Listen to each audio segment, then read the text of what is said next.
түнде суға бармаңдар. Ақыры, бір күні ауыл шетіндегі үйінен шулап жылаған дауыс естілді. Баласы өзі жалғыз ұл еді. Бала күнімізде әжем, түнде суға бармаңдар деп көп айтатын. Балалық па, әжеміздің айтқанын көп тыңдай бермейтінбіз.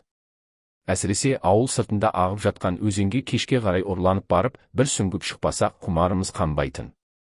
Күн ұзақ ыстықтан кейін кешке қарай денемізді салқындатып алғымыз келіп тұратын. Бір күні түнге қарай қымызды салқындатып қою үшін, қымыз астына құятын суға жұмсап жатқан шешемді көріп қалып, әжем қатты кейіді. Балалардыңкі, балалық дейік, саған не жоқ? Ана Өскенбайдың баласының түбіне су сайтаны жеткенін білесің ғой.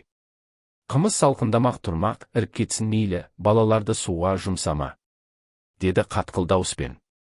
Екі шелегін дайындап қойған апам не дерін білмей, тосылып қалды. Ауыл шетіндегі Өскенбай ағаны танитынмын. Баласы қайтқаннан кейін тұйықталып, үйінен шықпай қалды дегенді де құлағым шалған болатын. Алайда мән бермеппін. Балалық қызығушылықпен. Әже, Өскенбайдың баласының суға не қатысы бар? Дедім, әңгіменің анық-қанығын естігім келіп. Әжем күрсініп алып, әңгімесін бастап кетті. Ешқашан түнде суға барма. Ағынды суға түспе. Судың иесі болады, оның мазасын алмау керек. Су сайтаны бар, ол кезігіп қалған адамның есін аударып, ертіп кетет деген сөз бар. Алда-жалда суға бара қалсаң, су иесі Сүлеймен, суыңызды сұраймын деп 3 рет таслақтырып, рұқсат сұрап барып су ал. Өскенбайдың баласы аңғарымсыздығынан су сайтанының түбіне жетті. Өзің білесің, Өскенбай ағаңның үйі ауыл шетінде, өзен жағасына таяу орналасқан ғой. Ер жетіп қалған баласы 16 жасқа жеткенде түнге қарай өзенге суға шомылуға барған. Қайтар болмаған соң, іздеп шыққан шешесі су жағасында өз бейнесіне өзі қарап, сықылықтап күліп отырған жерінен тауып алып, қорыққаннан ауылға қарай қашқан. Содан көрші өлем, ауыл аймақ жиналып барғанымызда баласын есалаң кейіпте, өз бейнесіне қарап су жағасында өз-өзіне күліп отырған жерінен тауып алдық. Баласы содан бастап сөйлеуден қалды.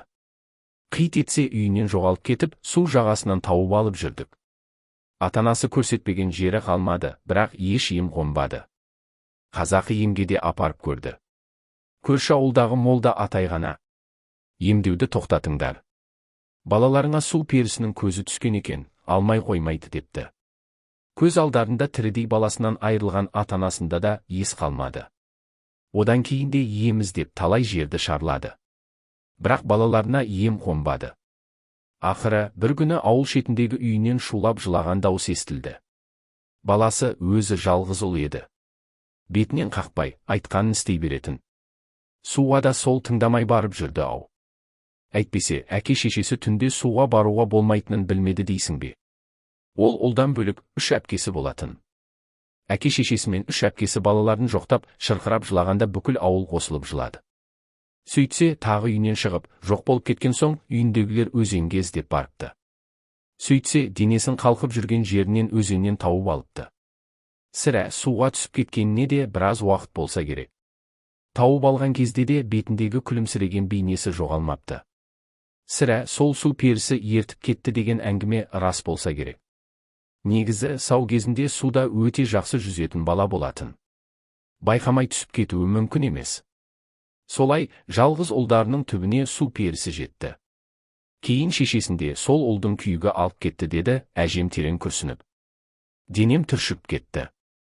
Содан қайтып ауыл шетіндегі өзенге түн түгілі, күндіздің өзінде ойланып баратын болдық. Түнге қарай құдыққа бармау керектігі де миыма жатталып қалды.